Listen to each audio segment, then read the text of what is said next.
मार्यो राजा परीक्षित चाहिँ गति प्राप्त गर्नुभयो मोक्ष भएर जानुभयो भने यस्तो प्रकारको महत्त्व रहेको छ यो श्रीमद्भागवत महापुराण। यस प्रकारबाट फेरि यो श्रीमद्भागवत महापुराणलाई दर्शन गरिसकेपछि मैले कृष्णलाई देखिन भन्न मिल्दैन। कृष्ण भगवानको शक्ति पनि यही भागवतमा छ। आफू गोलोक धाममा जाने बेलामा भगवान परमात्माले कृष्ण भगवानले आफ्नो शक्तिलाई यही भागवतमा स्थापित गराइदिएर यही नै तिरोधाय प्रवेश गराइदिएर भगवान जानु भएको थियो भने भागवतमा त्यति धेरै शक्ति छ भनेर यिनै प्रकारका कुराहरू बताउन लाग्नुभयो। अब कलौ भागवती वार्ता भवरोग विनाशिनी। यो कलियुगमा भागवतको वार्ता यो श्रीमद्भागवत महापुराण रूपी यो कथा भनेको भवरोग विनाशिनी, यो जन्म र मृत्युको चक्करलाई हटाउने वाला त्यस्तो प्रकारको रामबाण औषधि हो भनेर यिनै प्रकारका कुराहरू बताउन लाग्नुभयो। र कृष्ण प्रियम सकल कल्मष नाशनम च मुक्तिका हेतु निह भक्ति विलासकारी। कृष्ण प्रियम कृष्ण भगवान को प्रिय ग्रंथ भागवत सकल कल्मष नाशनम सबै प्रकार का पापहरूलाई नाश गराइदिने वाला मुक्ति का हेतु मुक्ति को एकमात्रै कारण भक्तिलाई विलास गराइदिने भक्ति वृद्धि गराउने वाला यो श्रीमद्भागवत महापुराण हो भने श्रीमद्भागवत महापुराण को महत्व को विषयमा मैले यहाँलाई बताएँ। अब श्रवण गर्ने वाला व्यक्ति को पनि महत्व त्यही अनुसार छ। जन्म जन्मान्तर कल्प कल्पान्तर युग युगान्तरका पुण्यहरू जब हामीमा एकत्र हुन्छ, जब हामीमा समेटिएर आउँछ, ती पुण्यहरूको जब उदय हुन्छ, धर्मको उदय हुन्छ, तब हामीलाई यस्तो प्रकारको सत्संग गर्ने सुअवसर प्राप्त हुन्छ। आजको दिन हाम्रो जन्म जन्मान्तर कल्प कल्पान्तर युग युगान्तर धेरै जन्मको पुण्यको प्रभाव आज देखियो किनभने आज हामीले कथा श्रवण गर्न पायौं। श्रीमद्भागवत महापुराण जस्तो पवित्र ग्रन्थलाई श्रवण गर्न पाउनु भनेको सानो भाग्यले पाइदैन। अब हाम्रो भाग्य उदय भयो आजदेखि। श्रीमद्भागवत महापुराणको कृपा प्रसाद अब यहाँहरूलाई बर्सिनेछ। यसै कारणले गर्दाखेरिमा 7 दिनसम्म कथा श्रवण गर्न आउनु, सकेसम्म कथा नछुटाइकन श्रवण गर्ने हो भनेदेखि त कति राम्रो कति राम्रो। फल प्राप्त पूर्ण फल प्राप्त हुन्छ। जस्तो गरेर यहाँहरूलाई सन्चो भएन, यहाँहरू बिरामी पर्नु हो, डाक्टर भाटी जानुभयो, तपाईले यो औषधि चाहिँ 1 महिनासम्म नछुटाइकन ठिक्क समय मिलाएर खानुस् भनेर यहाँहरूलाई पठाउनु भयो। यहाँले के गर्नुभयो, आज खानुभयो, भोलि यसो ठिक भयो जस्तो लाग्यो, मलाई त ठिक भयो खान्न भन्यो, अनि फेरि के गर्यो, पर्सि अलिअलि दुख्या जस्तो हुन्छ, ओहो दुख्न पो थाल्यो, फेरि खान्छु भन्यो, फेरि खायो है, अनि फेरि होइन अब त सधैँ खान्छु भन्यो, 2-3 दिन आएपछि फेरि दुख्दैन, फेरि आयो भइहाल्यो दुखेन भन्यो, फेरि 1-2 दिन अलि नदुखे जस्तो हुन्छ, फेरि गर्यो, त्यो 1 महिनालाई दिएको डाक्टरले दिएको औषधि त्यो के हुन्छ, बीचमा गडबड गर्दा गर्दै राम्रोसँग खाएकै हुँदैन, अनि 1 महिना पछि डाक्टरलाई भेट्न गयो, औषधि त्यही अनुसार बाँकी छ, ठिक भयो त आमा भन्दा केही नि भएन, ठिकै भयो, उस्ता उस्तै सन्चै छैन, बिरामी ठिक भएकै छैन भने त्यही अनुसार लगातार डाक्टरले भने अनुसार बताए अनुसार यहाँहरूले पहिलो दिनदेखि नै 30 दिनसम्म चाहिँ यहाँहरूले 1 महिनासम्म खाएको भएदेखि 1 महिनापछि चट्टै हुन्थ्यो, ठिक हुन्थ्यो। त्यस्तै गरेर यो भागवत पनि प्रथम दिनदेखि नै आजको दिनदेखि 7 दिनसम्म यहाँहरूले कथा श्रवण गर्नुभयो भनेदेखि यसको फल पूर्ण रूपमा प्राप्त हुन्छ। फेरि आज सुन्यो त्यही त हो नि कथा, त्यही बेसमा बहनियो, कलाकारले गाउनियो, त्यही नाच्नियो, त्यही त हो नि कथा भनेर भोलि चाहिँ आएन भनेदेखि भोलिको कथा छुट्यो। अनि फेरि पर्सि आयो, फेरि निगा बस्यो, कथा छुट्यो। यस कारणबाट पूर्ण फल प्राप्त हुन सक्दैन। त्यसैले सकेसम्म यहाँहरू आएर आफूले पूर्ण फल प्राप्त गर्नका लागि पूर्ण रूपमा कथा पनि श्रवण गर्नुहोला। जय बोलो श्री कृष्णचन्द्र भगवानको जय हो। यही प्रकारका कुराहरू गरिसकेपछि अबलाई यो श्रीमद् भागवत महापुराणको पनि मैले महत्त्व बताएँ, कथा श्रवण गर्नेवाला भक्तजनको पनि मैले महत्त्व बताएँ। यहाँ के बताएको छ शास्त्रमा भनेदेखि श्रवणेच्छार्तु पुण्डेर बिना नोत्पद्यते भन्छ। पुण्य बिना त श्रवण गर्ने इच्छा नै हुँदैन अरे। यहाँहरूको यदि पुण्य थिएन भने यहाँहरूलाई श्रवण गर्ने इच्छा नै रहँदैन। जब पुण्यको उदय भयो अनि मात्रै यहाँहरूलाई श्रवण गर्ने इच्छा जागृत भएर यहाँहरू आफ्ना काम धन्दाहरूलाई पनि थाँती राखेर भोलि अब आजै गर्नुपर्ने कामलाई अब 2-4 दिनपछि गरौँला भनेर पनि केही कार्यहरू स्थगन गरेर यहाँहरू यहाँ कथा श्रवण गर्न आउनु भएको छ। कामै नभएर फुर्सदिलो भएर आएको होइन कोही पनि। केही न केही बसिरहने भनेदेखि घरमा बस्ने भने केही न केही काम त निस्किरहेकै हुन्छ है, फुर्सदले आएको होइन। तर पनि भगवानका कथाहरू श्रवण गरौँ, दान पुण्य पनि गरौँ अनि आफ्नो जीवनलाई सार्थक बनाऊ भनेर यहाँहरू उपस्थित हुनुभएको छ भने यहाँबाट के प्रश्न हुन्छ भने यहाँहरूको पुण्यको उदय भयो, यहाँहरूलाई चाहिँ कथा श्रवण गर्ने इच्छा भयो अनि यहाँहरू यहाँ श्रवण गर्नको लागि आउनुभयो भने उनी भगवानको कृपा हुँदै उनी राधारानीको कृपा यहाँहरूलाई अब वर्षन थाल्यो भने यिनै कुराहरू बताउन लाग्नुभयो। त्यस्तै प्रकारबाट कथा श्रवण गर्नेवाला व्यक्तिको महत्त्व, भागवतको महत्त्व मैले बताएँ। यसै गरेर यो पुण्य भूमिको जुन ठाउँमा कथा लाग्छ त्यो पनि अत्यन्त पुण्य भूमि हो भने यो पुण्य यो भूमिको पनि म महत्त्व बताउँछु। एक समयको कुरा हो, शंकर भोले बाबा र पार्वती मैया गइराख्नु भएको रहेछ। जाँदा जाँदा जाँदा जाँदा पहिलबाट झरेर शंकर भोले बाबाले एउटा भूमिलाई प्रणाम गर्नुभयो अनि पार्वतीले सोध्नु भयो, देवी देवता केही पनि देख्दिन, हजुरले मान्नु पर्ने, हजुरले पुज्नु पर्ने, हजुरले भोग गर्नुपर्ने, हजुरको आदरणीय व्यक्ति त मैले यहाँ कोही देखेकै छैन। तर हजुर त यहाँ त दण्डवत प्रणाम गरिराख्नु भएको छ। के कारणबाट गर्नुभयो, किन गर्नुभयो, यहाँ दण्डवत गर्नुपर्ने कारण के हो मैले सुन्न पाऊँ, मलाई बताइदिनुहोस् त भनेर बताइसकेपछि त्यही बेलामा उनै शंकर भोले बाबाले बताउन लाग्नु, मेरा प्यारी आज भन्दा 20,000-30,000 हजार वर्ष अगाडि यस ठाउँमा श्रीमद् भागवत महापुराण लागेको थियो। त्यसैले गर्दाखेरिमा त्यस्तो परम पुण्य भूमिलाई मैले प्रणाम गरेको भन्नुभयो। अनि पार्वतीले पनि ओहो त्यस्तो पुण्य भूमि रहेछ, म पनि प्रणाम गर्छु भनेर प्रणाम गर्नुभयो।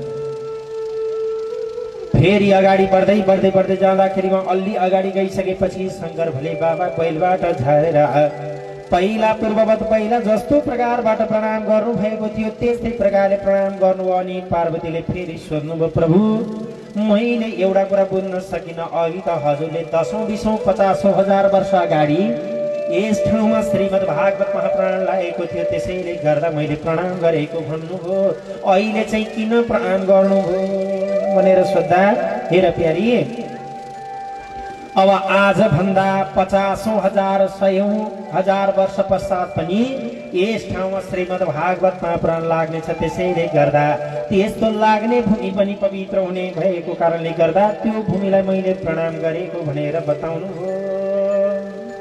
अनि पार्वतीले पनि त्यो भूमिलाई प्रणाम गर्नु भने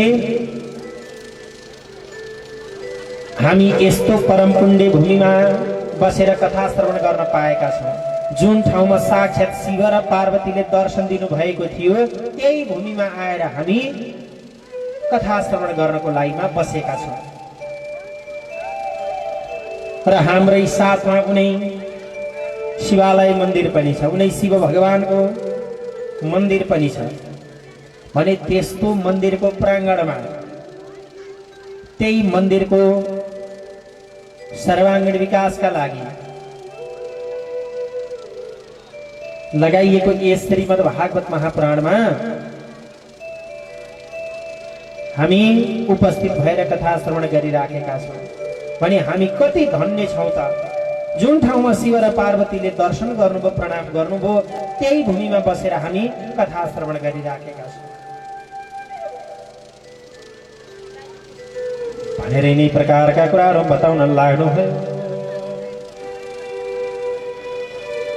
भने अब यस प्रकारले गर्दाखेरिमा नारायणम नमस्कृत्य नरम चैव नरोत्तमम, नारायणलाई नमस्कार गरेर नरमा उत्तम उनी भगवान परमात्मालाई नमस्कार गरेर सरस्वतीलाई वाणिकी अधिष्ठात्री देवी सरस्वतीलाई प्रणाम गरेर अब म श्रीमद् भागवत महापुराणको शास्त्रको थालनी गर्न चाहन्छु।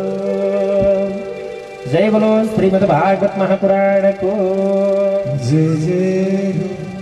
हरे सुरु भयो भागवत परौं शरण, सुरु भयो भागवत परौं शरण, कर्ता बात सुन्ने श्रोता रक्षा गर्न। सुरु भयो भागवत परौं शरण, सुरु भयो भागवत परौं शरण, कर्ता बात सुन्ने श्रोता रक्षा गर्न, कर्ता बात सुन्ने श्रोता रक्षा गर्न। सुरु भयो भागवत परौं शरण, सुरु भयो भागवत परौं शरण, जय बोलो श्री कृष्णचन्द्र भगवानको राखेको छ भने भगवान परमात्मा कस्तो कस्तो चीजमा हुनुहुन्छ त भन्दाखेरिमा सत्य भनेको भगवान हुनुभयो, मिथ्या चीजमा भगवान हुनुहुन्छ तर असत्यमा भगवान हुनुहुन्न। सत्य भनेको त्रिकाल तिष्ठति, तीनै कालमा रहनेवालालाई सत्य भनिन्छ। भूतकालमा पनि हुनुहुन्थ्यो, अहिले वर्तमान कालमा पनि रहिराख्नु भएको छ, भविष्यत कालमा पनि रहनुहुन्छ भने त्यसलाई भनिन्छ सत्य। मिथ्या भनेको धेरै पहिला नभएको, बीचमा उत्पत्ति भएको र पछि पनि नरहने चीजलाई भनिन्छ मिथ्या।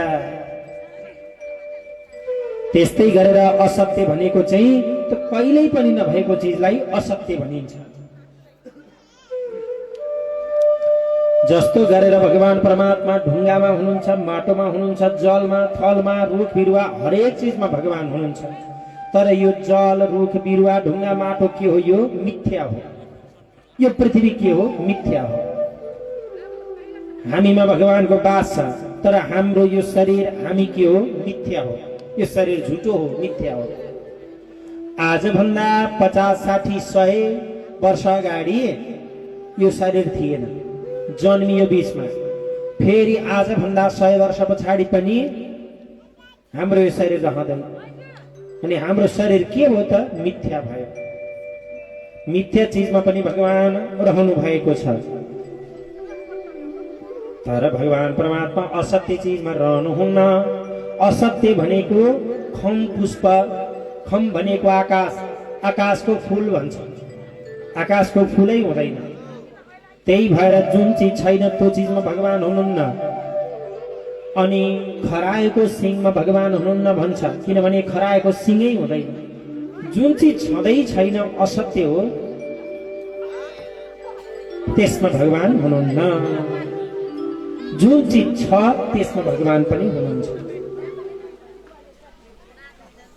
यसै कारणले गर्दाखेरिमा भगवान परमात्मा भएको कारणले गर्दाखेरिमा ती चिजहरूको महत्त्व छ, त्यो चिजहरूको सत्ता छ। भगवान नभएको कारणले गर्दाखेरिमा जुन ठाउँमा भगवान हुनुहुन्न त्यो कुराहरू असत्य हो। भगवान नभएको ठाउँ असत्य हो। मैले बताएँ खम पुष्प, खराएको सिंह, यहाँ भगवान हुनुहुन्न, यो असत्य नै हो भनेर यिनै प्रकारका कुराहरू बताउन लाग्नुभयो। यस्तै प्रकारबाट अब भगवान परमात्मालाई कसैको पनि शक्ति चाहिँदैन। सुराट हुनुहुन्छ भगवान, प्रकाशमान, आफै प्रकाशमान हुनुहुन्छ। भगवानलाई कसैले प्रकाश दिन पनि पर्दैन। भगवान परतन्त्र होइन, स्वतन्त्र हुनुहुन्छ। अरूको अधीनमा भगवान रहनुहुन्न। भगवानले त अरूलाई अधीनमा लगाउनुहुन्छ, आफ्नो अधीनमा पार्नुहुन्छ। भने जुन प्रकारको भगवानले ब्रह्माजीलाई जुन ज्ञान दिलाउनु भयो त्यो ज्ञान त विद्वान हुँ भनेर घमण्ड गर्नेवाला व्यक्ति पनि त्यो ज्ञान पत्ता लगाउन सक्दैन। मोहित हुन्छन् अरे त्यो ज्ञान सुन्दैमा पनि भनेर यिनै प्रकारका कुराहरू बताउन लाग्नुभयो। तेजो वायुमताम यथा विनिमय जस्तो प्रकारबाट कहिलेकाहीँ तेजमा जलको भ्रान्ति, जलमा थलको भ्रान्ति, थलमा जलको भ्रान्ति हुन्छ कहिलेकाहीँ।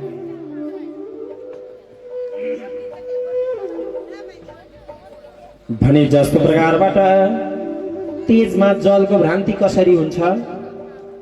एकदम धेरै घाम लागिराखेको छ भनेदेखि त्यो जेठ महिनामा असार महिनातिर हेर्नुहोस्, एकदम घाम लागेको छ भनेदेखि पिच अथवा ढलान गरेको ठाउँमा अथवा बालुवै बालुवा भएको ठाउँमा हेर्ने हो भने त्यहाँबाट पानीको बाफ उडेको जस्तो लाग्छ हामीलाई। सुक्खा छ, केही छ, के भयो? चाहिँ फलमा जलको भ्रान्ति भयो। यस्तै प्रकारबाट तेजमा जलको भ्रान्ति भयो। अनि कुनै जमिराखेको पानीमा के हुन्छ? पृथ्वी जस्तो देखिन्छ। भने हामीलाई पृथ्वी जस्तो लाग्छ, केही कुराहरू राखिएको जस्तो लाग्छ, तर त्यो आखिरमा जल हुन्छ। भने तेजो बारेमा यथा विनिमय जस्तो गरेर तेजमा कहिलेकाहीँ पानीको भ्रान्ति, पानीमा पृथ्वीको भ्रान्ति इत्यादि प्रकारका कुराहरू हुन्छ। त्यस्तै गरेर जाग्रत, स्वप्न, सुषुप्त यो 3 प्रकारका कुराहरू पनि मिथ्या हुन्। हामीलाई केवल भ्रम मात्रै हो।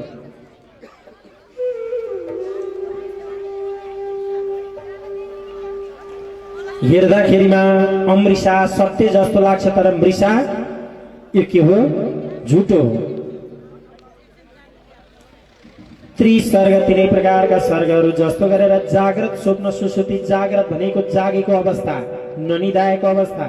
स्वप्न भनेको सुतेको अवस्था र सपना देखेको अवस्था। जाग्रत, स्वप्न सुसुप्ति भनेको निदाएको तर सपना नदेखेको त्यो अवस्थालाई भनिन्छ सुसुप्ति। यो तीनै प्रकारका कुराहरू पनि मिथ्या हुन्, तर भगवान परमात्माको सत्ताको कारणले गर्दाखेरिमा हामीलाई सत्य जस्तो प्रतीत भइराखेको छ। यही प्रकारका कुराहरू बताउन लाग्नुभयो। यस्तै प्रकारबाट धामना स्वयं सदा निरास्ता कुवकम आफ्नो प्रकाशद्वारा भगवान परमात्माले सधैँभरि अन्धकारलाई हटाएर प्रकाश प्रदान गराउनुहुन्छ। यस्ता भगवान परमात्मा सत्यम परम धीमहि, यस्ता सत्य स्वरूप भगवान परमात्माको हामी ध्यान गरौँ भनेर नै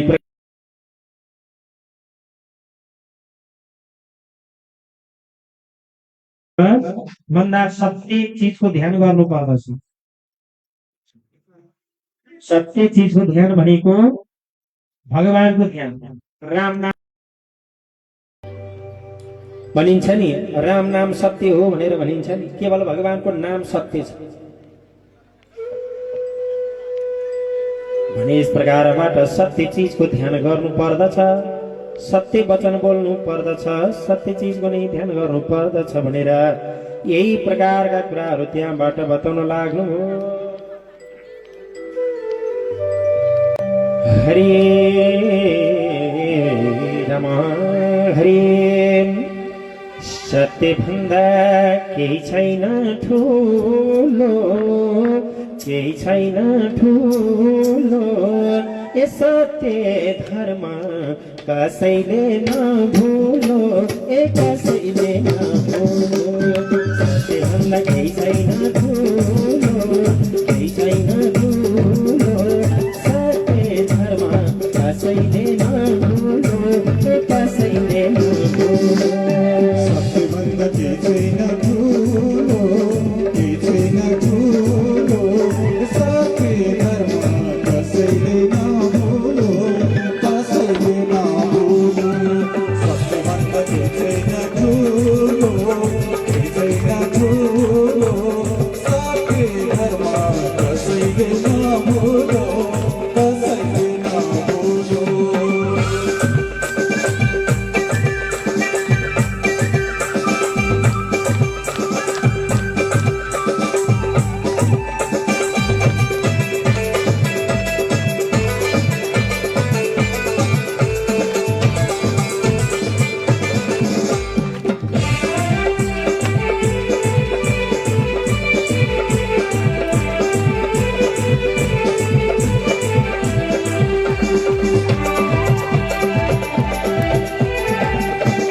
सत्य भन्दा केही छैन ठुलो, केही छैन ठुलो, सत्य धर्म कसैले नभुलो, कसैले नभुलो।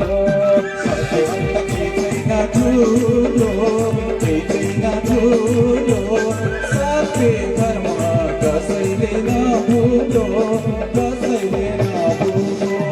सत्य भन्दा केही छैन ठुलो, केही छैन ठुलो, सत्य धर्म कसैले नभुलो, कसैले नभुलो।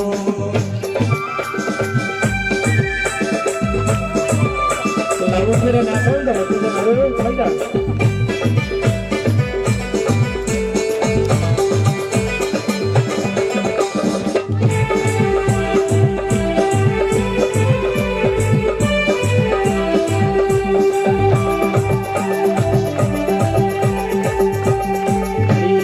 सत्य भई वैकुण्ठ तरिन्छ, वैकुण्ठ तरिन्छ, आगरमा नरकमा परिन्छ, नरकमा परिन्छ।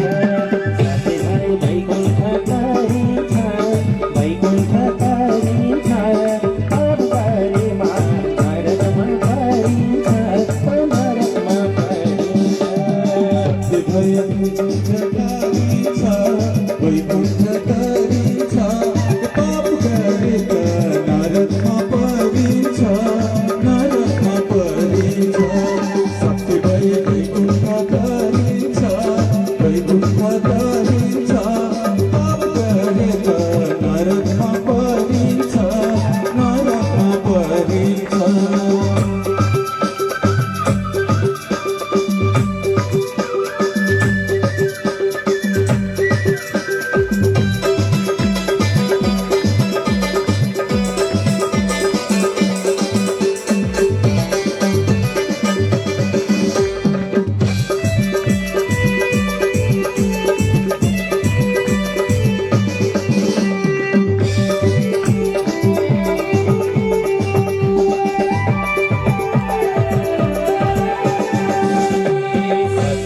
वैकुण्ठ परिन्छ वैकुण्ठ परिन्छ पाप गरेमा नरकमा परिन्छ नरकमा परिन्छ सत्य भई वैकुण्ठ तरिन्छ वैकुण्ठ तरिन्छ पाप गरेका नरकमा परिन्छ नरकमा परिन्छ नरकमा परिन्छ नरकमा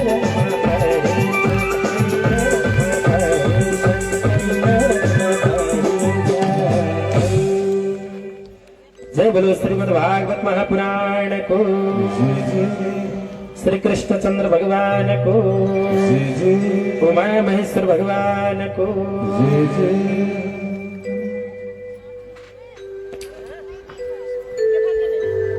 यसरी सत्य भन्दा ठुलो केही पनि छैन सत्यकै भजन गर्नु भनेर यिनै प्रकारका कुराहरू बताउनु भयो। त्यसैले सत्यम परम धीमै परम सत्यलाई ध्यान गर्नु पर्दछ भने भगवानको ध्यान गर्नु भनेर अहिले बताउनु भयो। अब धर्म प्र उज्जित कैतवोत्र परम निर्मत्सरणाम सताम। अब दोस्रो श्लोकमा गइसकेपछि धर्मलाई प्र उज्जित कैतवः यहाँ चाहिँ कपट रहित धर्मको निरूपण गरिएको यो श्रीमद् भागवत महापुराण हो। कपट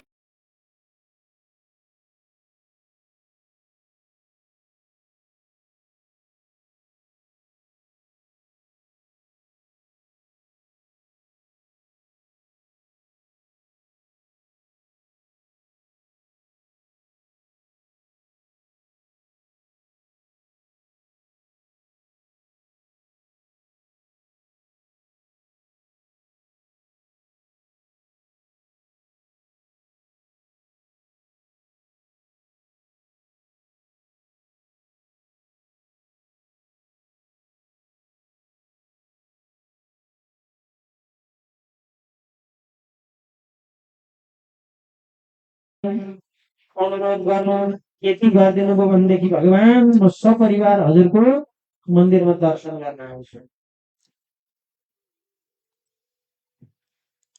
यसरी चाहिँ भक्कल गर्नु राखेर स्वार्थ राखेर गरिने धर्मलाई भनिन्छ कपटयुक्त धर्म।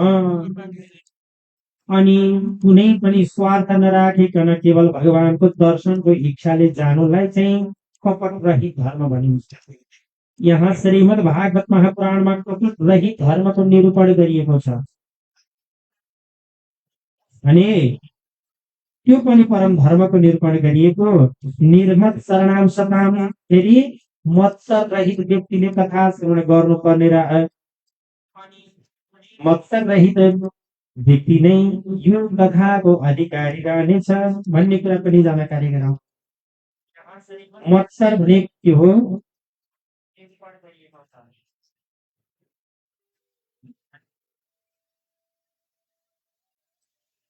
मत्सर भनेको परः उत्कर्षणं न सहति इति मत्सर। हैन बच्चा खेलिया त रमाइलो हुन्छ हेर्न त राम्रै हुन्छ तर ध्यान जति सबै त्यही बच्चातिरै गयो हजुरहरूको। मैले हेरिराखेको छु कथातिर ध्यानै छैन बच्चा उफ्रेकोतिरै हेरिरहनु भएको छ। हैन रमाइलो हुन्छ राम्रो हुन्छ अब कथातिर पनि यसो ध्यान दिनु होला।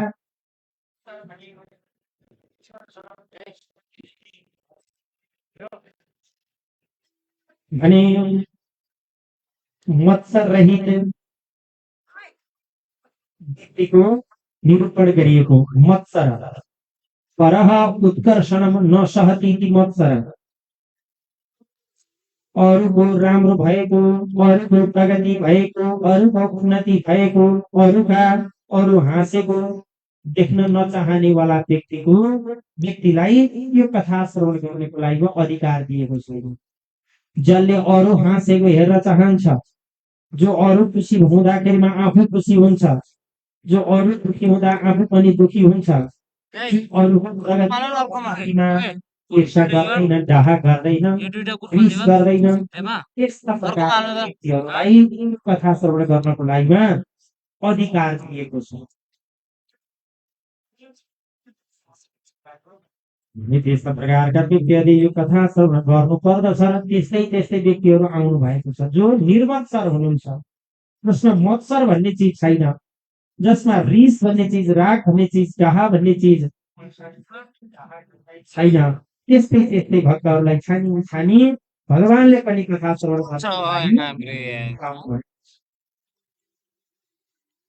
भने नित्यम वास्तवम अत्र वस्तु शिवदम, यहाँ कल्याणकारी कुराहरू लेखिएको छ। शिवदम अत्यन्त कल्याणकारी र राम्रो हाम्रो जीवनमा उपयोगी हुने किसिमका कथाहरू यहाँ लेखिएको छ। त्यस्तै प्रकारबाट तापत्र उन्मूलन गरिसकेपछि तीनै प्रकारका तापहरू उन्मूलन भएर जान्छ। तीन प्रकारका तापहरू भनेको के हो भने आध्यात्मिक, आदि दैविक र आदि भौतिक, यो तीन प्रकारको तापलाई तापत्रय भन्छ। तीन ताप भन्छ। अब म यहाँहरूलाई बुझाउँछु, हजुरहरू बुझ्नु होला है त। भनेको चिन्ता, पीडा, तीन प्रकारको चिन्ता हामीमा रहन्छ। आध्यात्मिक ताप, आदि दैविक ताप, आदि भौतिक ताप। अब सबभन्दा पहिला आध्यात्मिक तापतिर जाउँ है त, हामी आध्यात्मिक चिन्तातिर जाउँ।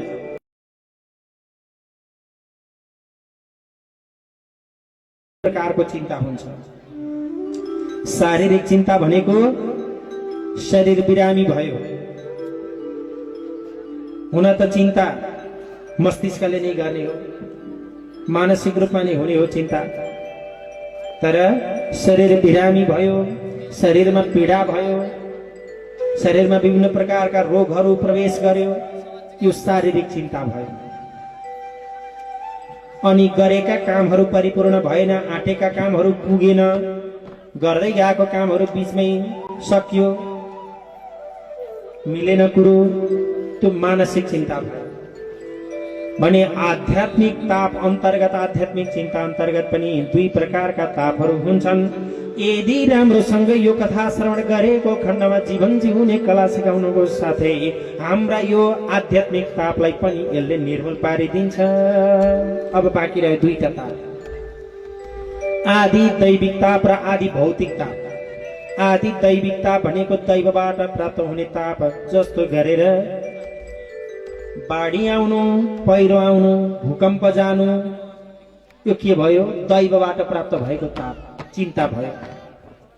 भूकम्प न मान्छेले धकेलेर पृथ्वी हल्लिन सक्छ, न आँधी हुरी इत्यादि कुराहरू न मान्छेले फु गरेर केही लगाएर आँधी हुरी ल्याउन सक्छ।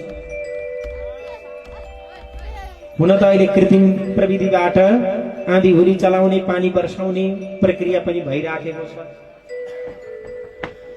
तर पनि प्रकृतिले जस्तो सक्दैन। पानी पारेपछि पारे गरी रोक्न नसक्ने है, प्रकृतिले जस्तो त कसैले पनि गर्न सक्दैन। तर पनि त्यसको पछि भने पनि हिँडिराखेका छन् अहिलेका वैज्ञानिकहरू। त्यस्तै प्रकारबाट दैवबाट प्राप्त हुने चिन्ता भनेको आदि दैविक चिन्ता। त्यस्तै प्रकारबाट अर्को चिन्ता हुन्छ आदि भौतिक चिन्ता। भौतिक रूपमा भौतिक चिजहरूबाट प्राप्त हुने चिन्ता, जस्तो गरेर बाघबाट हुने डर, गैंडाबाट हुने डर, सर्पबाट हुने डर, गाडीबाट हुने डर, घोडाबाट हुने डर। यी साधनहरू हामीले चलाएर हिँडेका यी साधनहरूबाट हुने डर, हेर्नुहोस् त कति डर छ,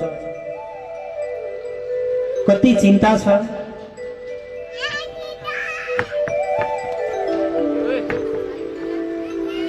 भने हामीलाई कति पीडा छ।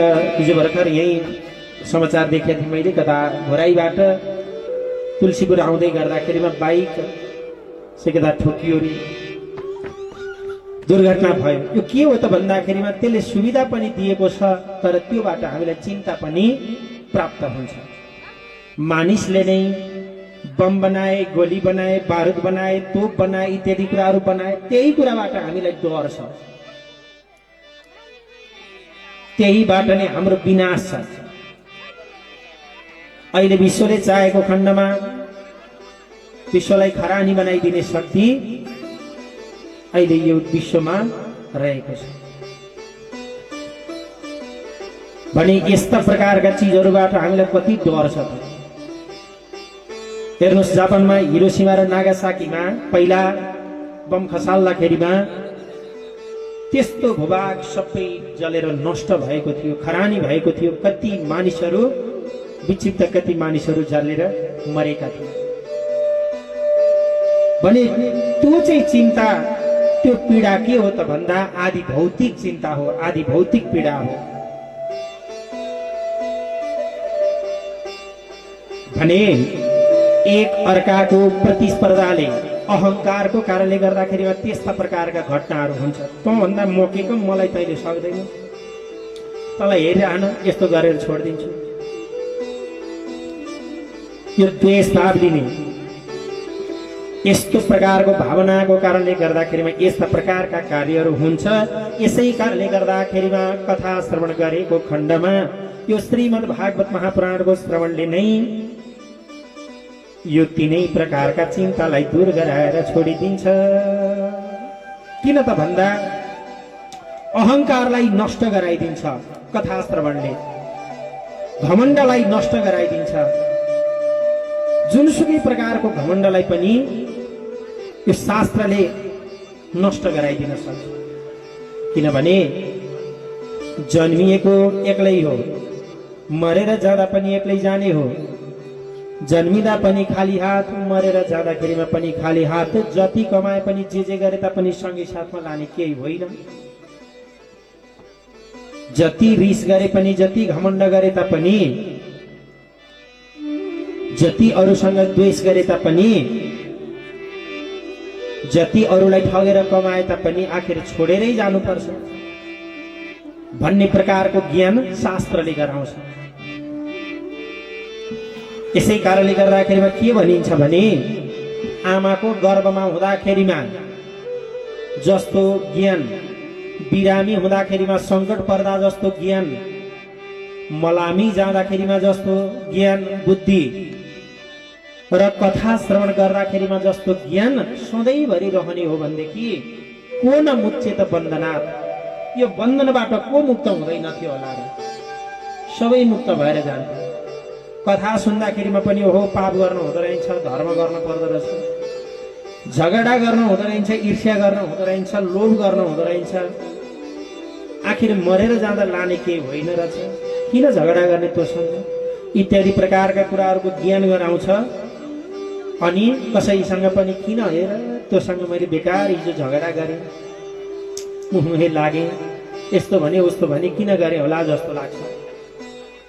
सङ्कट पर्दाखेरिमा पनि बिरामी परेको छ, एकदमै अन्तिम अवस्था भइसकेको छ भने पनि उसलाई के हुन्छ त भन्दाखेरिमा हेर तँसँग हिजो मैले नराम्रो गरेँ, त्यसलाई ठगेर खाएँ, यसो गरेँ उसो गरेँ, त्यो नगर्न पाए भए पनि हुनिरहेछ। इत्यादि प्रकारका कुराहरूको उसको दिमागमा त्यस्तो सोचहरू आउँछ। मलामी जाँदाखेरिमा जस्तो सोच, मलामी गए यसो हेरो, जलाइराखेको हेऱ्यो भनेदेखि त्यो मनविरक्त भएर आउँछ। हेर भोलि हामी जाने पनि यसरी नै हो, यसरी नै खरानी बनाएर छोडिदिन्छन्। आखिरमा लानु केही पनि रहन्छ। शरीर त यही मेरो भनेको, मेरो मेरो भनेर चाहिँ रक्षा गरेको, कसैले पिट्दाखेरिमा पनि पछाडि हटेको, हातले छेकेको, मिठा मिठा कुराहरू खाएको, राम्रा राम्रा कुराहरू लगाएको, कति गरेर चाहिँ जोगाएको यो शरीर पनि त त्यही चितासम्म उचालेर अर्कैले राखिदिँदो रहेछ, त्यही पनि आगो लाएर खरानी बनाइदिँदो रहेछ। शरीर पनि त आफ्नो साथमा जाने होइन रहेछ भने आखिर जाने चाहिँ के रहेछ? आफूले गरेको कर्म चाहिँ आफ्नो साथमा जान्छ। अरू केही पनि धन सम्पत्ति ऐश्वर्य सबै कुराहरू छोडेरै जाने भन्ने यस्तो प्रकारको कुराहरू मनमा आयो भने अनि कोसँग त्यतिखेर झगडा गर्न मन लाग्छ र? किन चाहिँ अरूलाई ठगेर खान मन लाग्छ?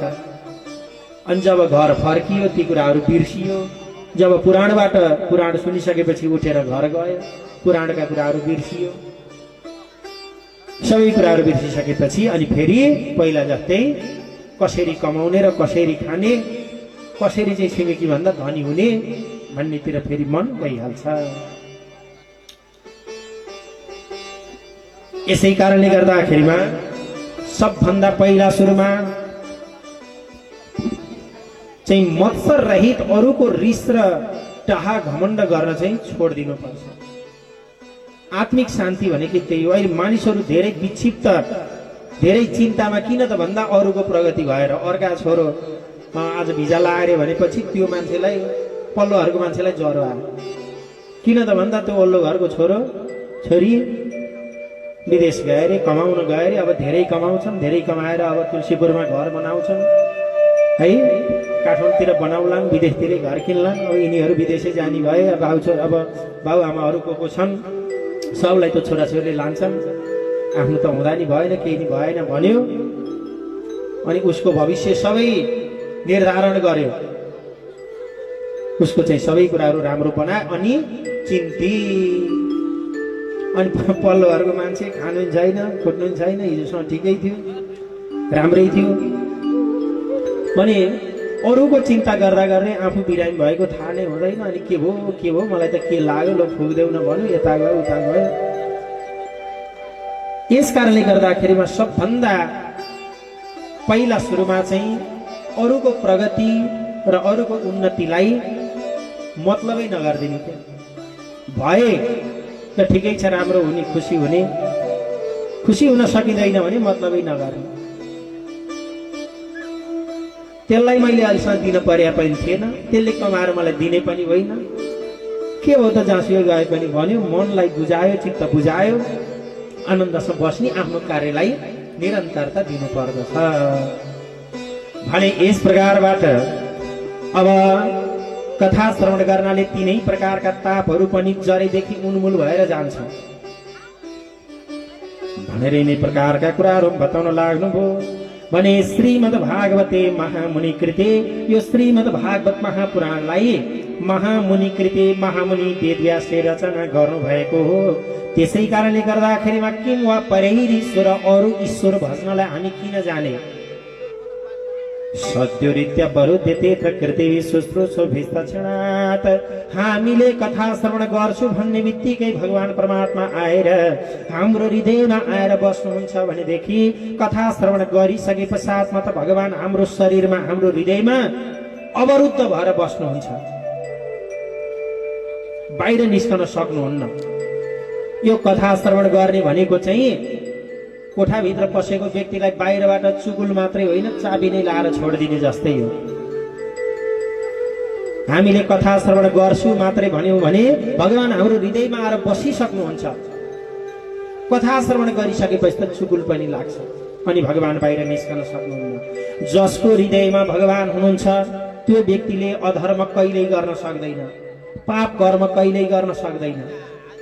जस्तो गरेर कोही हाम्रो समाजतिर पनि कसैले नराम्रो काम गर्यो भने त्यसको मनमा त हरि रहन्छ के अरे, हरि भएको राम्रो काम गर्थ्यो, मनमा हरि नभएपछि जे नि गर्छन् भनिन्छ नि। अनि कसैले राम्रो गर्यो भनेदेखि मनमा हरि भएको मान्छे हो है, त्यसको जे गरे पनि त्यसले यस्तो नराम्रो चाहिँ गर्दैन, मनमा हरि छ है त्यसको भनिन्छ। त्यसै कारणले गर्दा जसको हृदयमा हरि भगवान हुनुहुन्छ उसले नराम्रो कहिल्यै पनि गर्न सक्दैन। यसैले हामीले कथा श्रवण गर्नुपर्छ, भगवानलाई हाम्रो हृदयमा नै अवरुद्ध बनाएर राख्नुपर्छ भनेर बताउनु भयो। निगम कल्पतरुर गलितम फलम सुख मुखाद अमृत द्रव संयुतम। निगम भनेको वेद, वेद रूपी कल्प वृक्षबाट, यो भागवत सुन्नुहोस् है, वेद भनेको एउटा कल्प वृक्ष हो। कल्प वृक्ष भनेको कल्पितम राति ददाति यस्य सह कल्पतरुः। कल्पितम प्रकल्पितम, कल्पना गरेको चिजलाई दिने चिजलाई भनिन्छ कल्पतरु, कल्प वृक्ष। यो कल्प वृक्ष चाहिँ कहाँ छ? स्वर्गमा छ। तल गएर जे माग्यो त्यही प्राप्त हुन्छ। हे भगवान मलाई एउटा घर दिनुहोस्, घरै प्राप्त। हे भगवान मलाई गाडी दिनुहोस्, गाडी नै प्राप्त। मलाई चाहिँ खानेकुरा दिनुहोस्, खानेकुरै प्राप्त। हजुरहरूले जे माग्नुहुन्छ कल्प वृक्षको फेदमा गएर त्यही चिज उपलब्ध हुन्छ भने यो भागवत भनेको पनि वेद रूपी कल्प वृक्षबाट फुली फली गलितम फलम, यो पाकेको फल हो। सिंगाला जब फुल्यो अनि सिंगा लाग्यो, त्यस पछाडि बढ्दै बढ्दै गयो, अहिले पाक्यो। त्यो पाकेको फल चाहिँ के हो त? भागवत हो। वेद भनेको वृक्ष हो अनि मूल थाम भनेको यानी कि मूल जरो भनेको वेद हो। त्यसबाट निस्किएका हाँगाहरू भनेको अन्य पुराणहरू भए, त्यसका पातहरू भनेको न्याय मीमांसाहरू भए, भने त्यसमा लागेको फल भनेको चाहिँ भागवत हो। ल भन्नु, सबभन्दा महत्त्व केसको हुन्छ? मूल जरोको महत्त्व हुन्छ कि त्यसको बोक्राको महत्त्व हुन्छ कि भित्री भागको महत्त्व हुन्छ कि हाँगाको महत्त्व हुन्छ कि पातको महत्त्व हुन्छ कि फलको महत्त्व हुन्छ? महत्त्व त सबैको हुन्छ, तर सबभन्दा बढी फल जब सबभन्दा बढी महत्त्व केसको हुन्छ? ल भन्नुहोस् त, केसको हुन्छ? हजुरले घरमा आँप लगाउनु भएको छ, आँपको बोट छ, हजुरलाई सबभन्दा बढी केसको माया लाग्छ? फलिसकेपछि फलको माया हुन्छ नि कि पातको माया हुन्छ? हुन त पात नभइकन त्यो वनस्पतिले खाना बनाउन सक्दैन, पातको पनि आवश्यकता पर्छ। हाँगा नभइकन फलै फल्न सक्दैन, त्यसको पनि महत्त्व छ। मूल जरो नभइकन माथिको हाँगा बिगाहरू धान्न सक्दैन। महत्त्व त छ, सबैको महत्त्व छ। हरेक अरू पुराणको पनि महत्त्व छ, न्याय मीमांसा वेदान्त सबै कुराहरूको महत्त्व त छ, तर सबभन्दा बढी महत्त्व भनेको त्यो आँपको नै हुन्छ, त्यो फलको नै हुन्छ। फलको जति महत्त्व अरूको हुँदैन। एउटा बोटै फल किनेर लैजानुस्, ठेक्कामा दियो भनेदेखि कति हजार आउँछ है। अनि त्यो फल सकिसके पछाडिले यसको पात झारेर लैजानुस् भन्यो भने कसले पात झारेर लान्छ? त्यो पातको के महत्त्व हुन्छ भने सबभन्दा बढी महत्त्व फलको हुन्छ। त्यसै कारणले गर्दाखेरिमा यो श्रीमद् भागवत महापुराण भनेको के हो? वेद रूपी कल्प वृक्षको गलितम फलम, गलेको फल हो,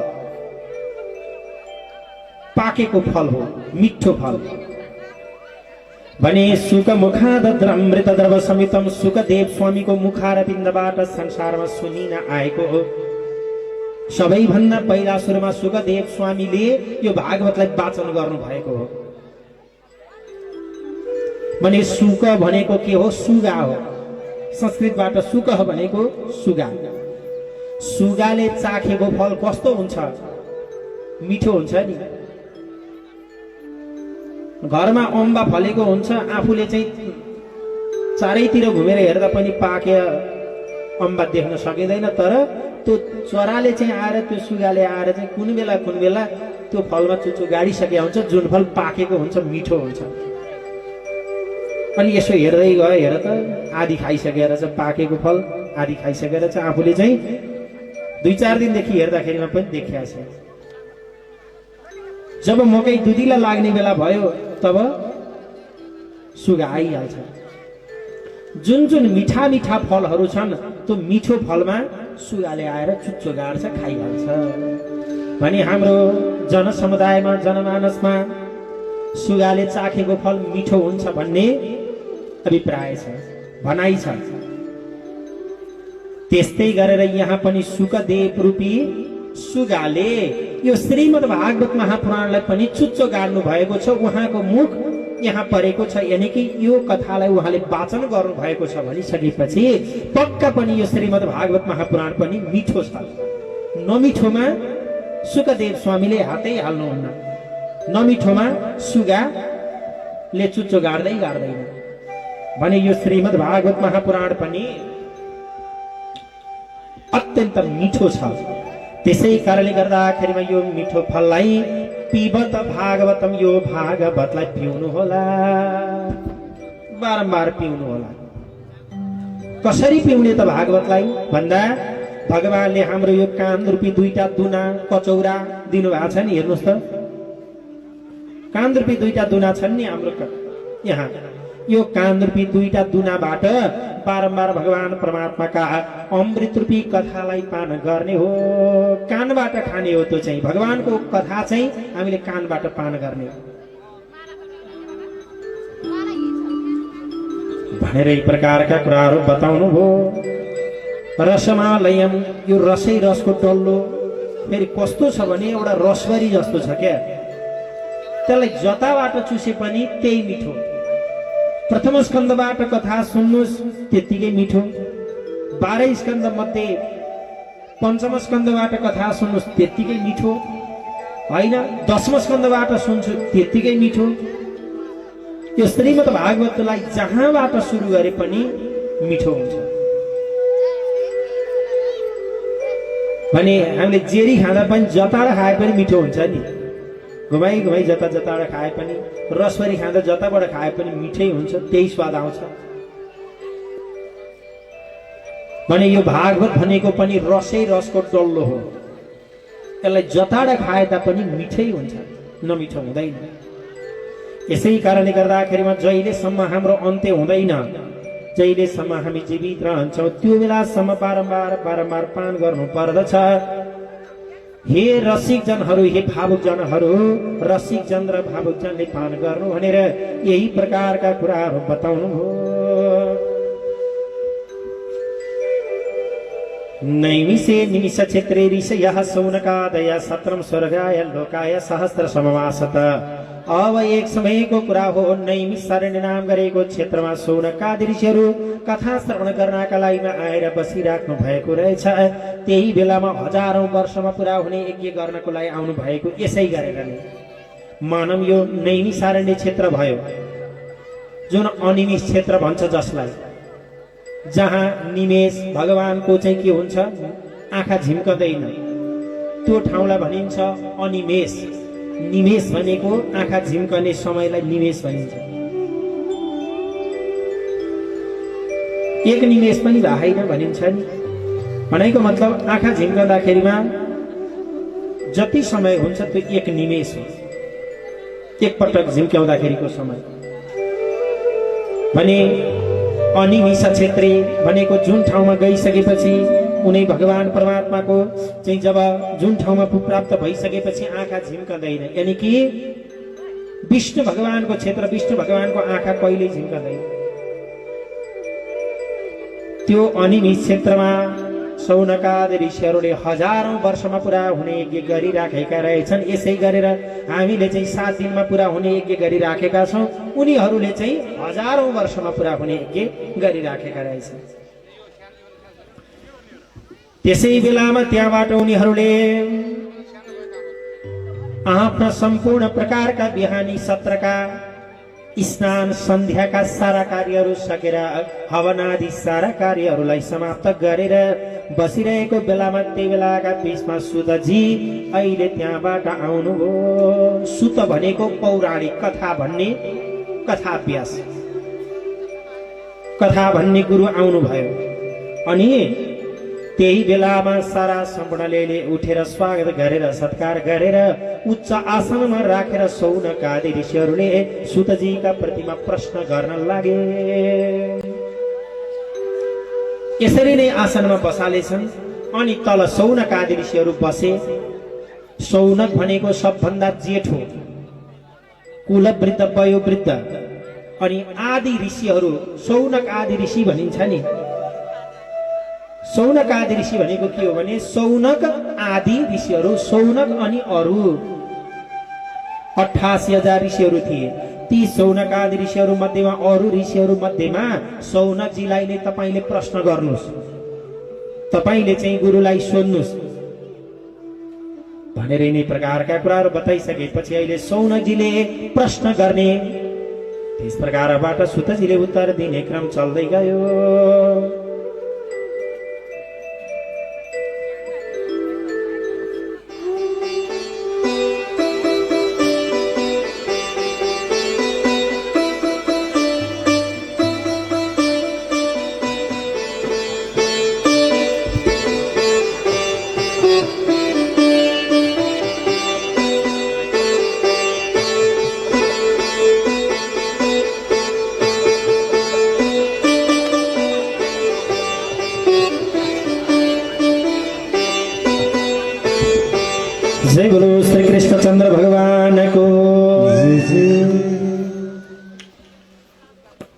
अब चाहिँ समादरणीय भक्त सज्जनहरू, हामी कथालाई पनि एकछिनमा अब हामी निरन्तरता दिने नै छौँ। अब एकछिन भने चाहिँ अब हामी दानदाताहरूलाई पनि सम्मान गर्नुपर्ने, आसन ग्रहणका क्रमहरूलाई पनि परिपूर्ण गर्नुपर्ने भएको कारणले गर्दा अब यो माइक्रोफोन आदरणीय व्यक्तित्व कुशल उद्घोषकर्ता दिल्लीराज रेग्मीज्यूलाई म यो माइक्रोफोन अर्पण गर्न चाहन्छु। हरिओम तत्सत। श्रद्धे गुरुवर्ग मुखारविन्दबाट हामीले कथाहरू सुन्दैछौँ, तर पनि फेरि समयले बोल्नु पर्ने हुन्छ। तर सबैभन्दा महत्त्वपूर्ण प्रसङ्ग भनेको कथा हो। श्रीमद् भागवत महापुराणलाई उचित तरिकाले श्रवण गरेर जीवनका हरेक क्षणमा हामी लागू गर्नुपर्छ। त्यसको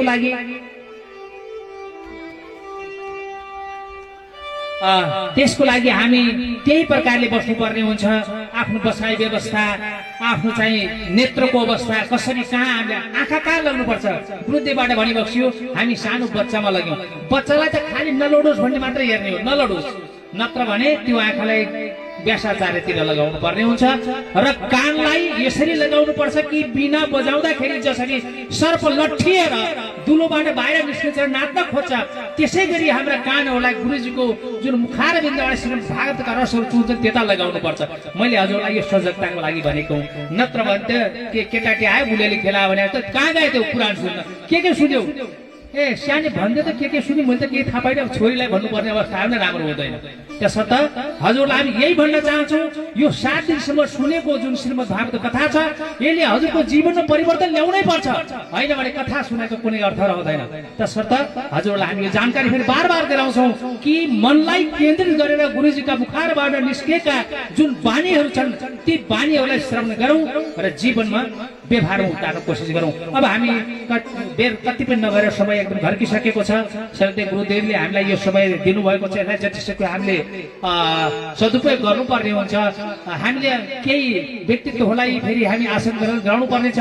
हाम्रो यहाँ आसन ग्रहण सन्दर्भमा श्री ईश्वरी चालिसेज्यू हुनुहुन्छ, आधारभूत स्वास्थ्य केन्द्र सेवा केन्द्र दोघरे दाङका प्रमुख हुनुहुन्छ। हामी ईश्वरी चालिसेज्यूलाई यहाँ आएर आसन ग्रहण गरेर हार्दिक हार्दिक अनुरोध गर्छौँ। ईश्वरी चालिसेज्यू स्वास्थ्य सेवा केन्द्र दोघरेका प्रमुख। त्यसै गरी हुनुहुन्छ हामीसित रत्नकुमारी भण्डारीज्यू, जो शिव मन्दिर हाम्रो शिवालय मन्दिर छ, यस मन्दिरको भजन मण्डलीको उहाँ अध्यक्ष हुनुहुन्छ रत्नकुमारी भण्डारीज्यू। उहाँलाई पनि आसन गर्नलाई हार्दिक हार्दिक अनुरोध गर्न चाहन्छौँ। त्यसै गरी मैले भर्खरै बोलाएको ईश्वरी चालिसेज्यू मैले आसनको लागि पुनः अनुरोध गरेँ। त्यसै गरी रत्नकुमारी भण्डारीज्यू शिवालय मन्दिर भजन टोलीको अध्यक्ष हुनुहुन्छ, उहाँलाई पनि आसन गर्नलाई अनुरोध गर्न चाहन्छु।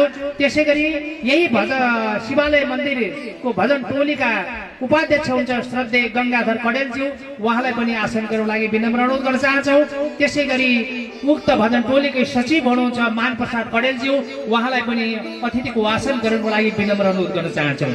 त्यसै गरी त्यसै भजन टोलीका सचिव हुनुहुन्छ मानप्रसाद कडेलज्यू, उहाँलाई मैले पुनः आग्रह गरेँ यहाँ आइदिनका लागि र आसन ग्रहण गरिदिनु अनुरोध गर्न चाहन्छु। त्यसै गरी भजन मण्डलीकै हाम्रो भजन टोली छ, त्यस टोलीका सदस्य हुन्छ तीर्थ कुमार उपाध्यायज्यू, उहाँलाई पनि आसन गर्नको लागि मैले हार्दिक हार्दिक अनुरोध गर्न चाहन्छु। त्यसै गरी तुलसी खरेलजी हुन्छ सदस्यमा, त्यसै गरी अन्य व्यक्तित्वहरू पनि सदस्यमा, उहाँ सबैजनालाई आसन गर्नको लागि देवबहादुर डाङ्गीज्यू, ज्येष्ठ नागरिक देवबहादुर डाङ्गीजीलाई पनि यथास्थानमै आसन ग्रहण गरिदिनका लागि सबै नै अनुरोध गर्न चाहन्छौँ। अब हामी आसन ग्रहणलाई फेरि आवश्यकता अनुसार पछाडि फेरि लम्ब्याउँदै जानेछौँ। अहिले भने हामी सम्मानतिर हामी लाग्दैछौँ।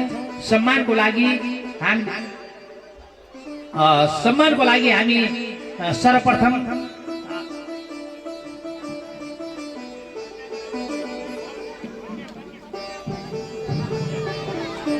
सचिवालयका साथीहरूलाई, त्यहाँ हाम्रो आजका सबैभन्दा बढी सहयोग गरेर दान गर्नुहुने दाता हुनुहुन्छ, उहाँ दातालाई यहाँ ल्याइदिन म सचिवालयबाट हाम्रो आयोजक समितिका टिमका साथीहरूलाई म सबैले अनुरोध गर्न चाहन्छु। र उहाँहरू हुनुहुन्छ आज यो कथाको प्रथम दिनमै रु 51,005 प्रदान गरेर यस यज्ञलाई ठुलो सहयोग गर्नुभएको छ। उहाँ यस आयोजक समितिको तर्फबाट यस महायज्ञमा कर्ता पनि बन्नुभएको छ। उहाँ हुनुहुन्छ जमबहादुर मल्लजी।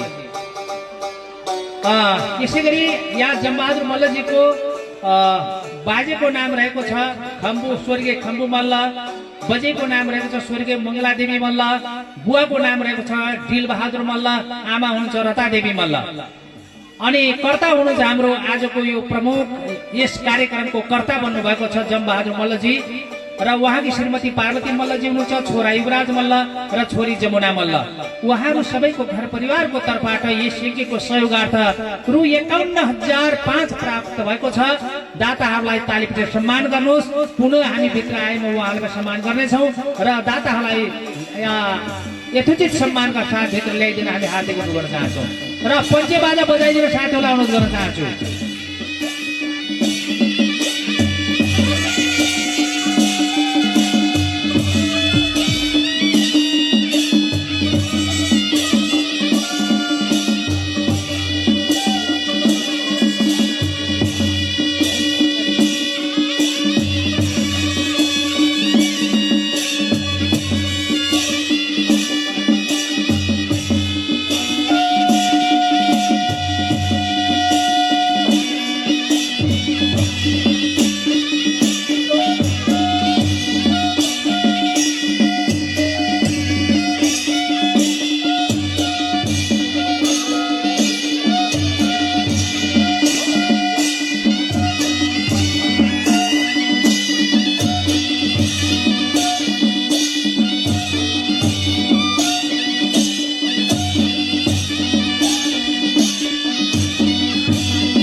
हाम्रो आजका दानदाता श्रद्धेय जमबहादुर मल्लजीको परिवारहरू सबैजना यहाँ आइसक्नु भएको छ।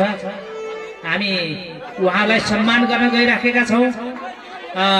जमबहादुर मल्लजीको परिवारभन्दा बाहिरका व्यक्तिहरू अलि एक साइड लाग्दिनु होला। सम्मानित हुने व्यक्तित्व भन्दा अरू सबै यतातिर छेउतिर लागिदिनु होला। अरू जमबहादुर मल्लजीको घर परिवार भन्दा धेरै बस्दा फेरि अप्ठ्यारो हुन्छ हामीलाई यो व्यवस्थापन गर्न। श्रद्धेय गुरुदेवका करकमलबाट यहाँ सम्मान गरिँदैछ।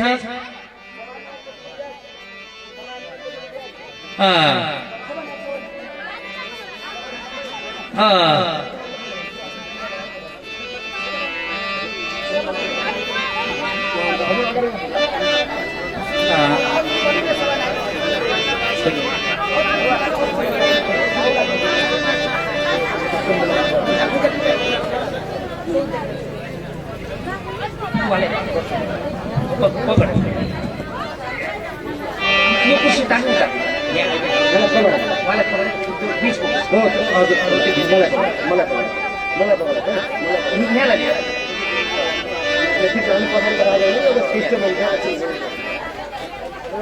अर्को कुर्सी अगाडि यो कुर्सी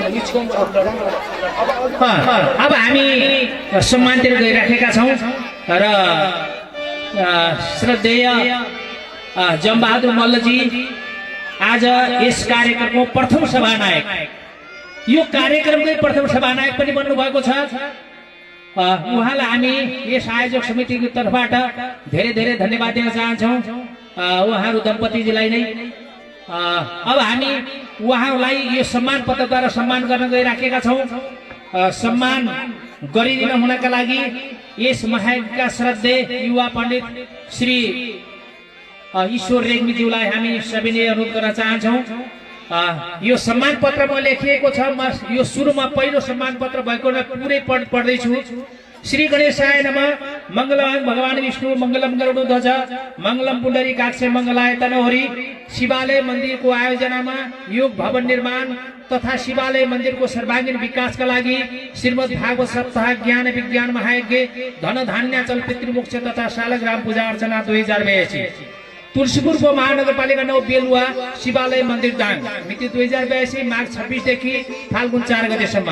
सम्मान पत्र शिवालय मन्दिरको आयोजनामा योग भवन निर्माण तथा शिवालय मन्दिरको सर्वाङ्गीण विकासका लागि श्रीमद् भागवत महापुराण सप्ताह धन धान्याचल पितृमोक्ष तथा शालग्राम पूजा अर्चना 2082 मा तुलसीपुर वडा नम्बर 9 शिव पशुपति टोल निवासी तपाई श्री जमबहादुर मल्ल तथा श्रीमती पार्वती मल्लज्यूबाट योग भवन निर्माण तथा शिवालय मन्दिरको सर्वाङ्गीण विकासका लागि रु 51,005 अक्षर रुपियाँ 51,005 मात्र दान गरी धार्मिक कार्यमा पुर्याउनु भएको योगदान र प्रेरणाका लागि धेरै धेरै धन्यवाद सहित यो सम्मान पत्र प्रदान गरिएको छ।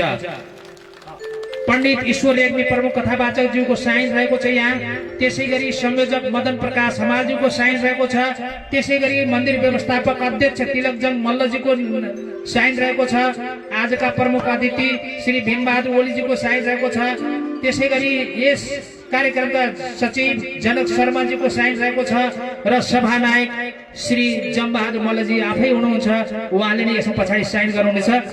ल यो कार्यक्रममा सर्वप्रथम 50,000 भन्दा माथिको रकम सहयोग गर्नुभएको हामी सभानायक पनि बनाएका छौँ।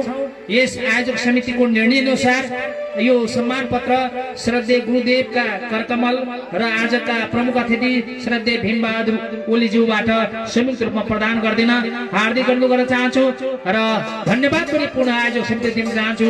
जमबहादुर मल्लज्यू, अब तपाईले जुन सहयोग गर्नुभएको छ यो सहयोग सुरुवाती हो। अब यहाँले आफ्नो गाउँ टोल र छरछिमेकबाट यस प्रकारका सहयोगहरू ल्याउनु भयो भने निश्चय पनि यो कार्य सफल हुनेछ भन्ने हामीले विश्वास लिएका छौँ। आजका प्रमुख अतिथिज्यू र श्रद्धेय गुरुदेवका करकमलबाट यो सम्मान पत्र संयुक्त रूपमा प्रदान गरिँदैछ।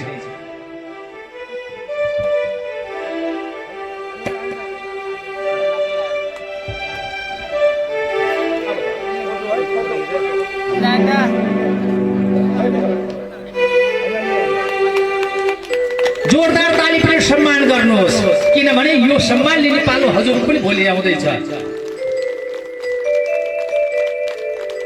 धन्यवाद आजका सभानायकज्यू र आजका प्रथम दानदाता सबैभन्दा बढी दान दिएर कार्यक्रमको सुरुवाती गर्नुभएको छ। अब हामी अन्य दाताहरूलाई पनि हामी सम्मान गर्छौँ, किनभने समय पटक पटक लिँदा गाह्रो हुन्छ। अहिले नै हामी सम्मान गरिहाल्छौँ। अर्को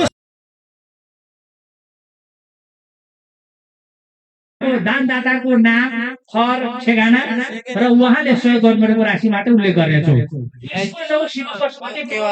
तपाईँ श्री भीमबहादुर बुढाथोकीज्यूले यस यज्ञको सहयोगार्थ 5,555 प्रदान गर्नुभएको छ। अनि दाता हामी भीमबहादुर बुढाथोकीज्यूलाई यो सम्मान पत्र हार्दिक हार्दिक आमन्त्रण गर्दछु। भीमबहादुर बुढाथोकीज्यू यो सम्मान पत्र प्रदान गरिदिनु हुन श्रद्धेय गुरुदेवलाई म सबै नै अनुरोध गर्न चाहन्छु। त्यसै गरी हामीसित अन्य दाताहरू पनि हुनुहुन्छ। अन्य दाताहरूमा हुनुहुन्छ तुलसीपुर वडा नम्बर 8 कटको निवासी देवी भुषालज्यूबाट यस यज्ञको सहयोगार्थ रु 1,205 प्राप्त भएको छ। दाता देवी भुषालज्यूलाई यहाँ सम्मान पत्र श्रद्धेय गुरुदेवका कर्कमबाट लिन हार्दिक हार्दिक अनुरोध गर्न चाहन्छौँ। देवी भुषालज्यू। त्यसै गरी बाबु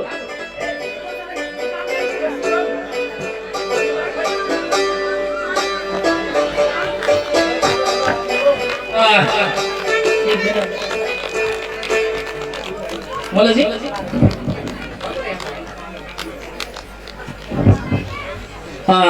यसै गरी अर्को दाता हुनुहुन्छ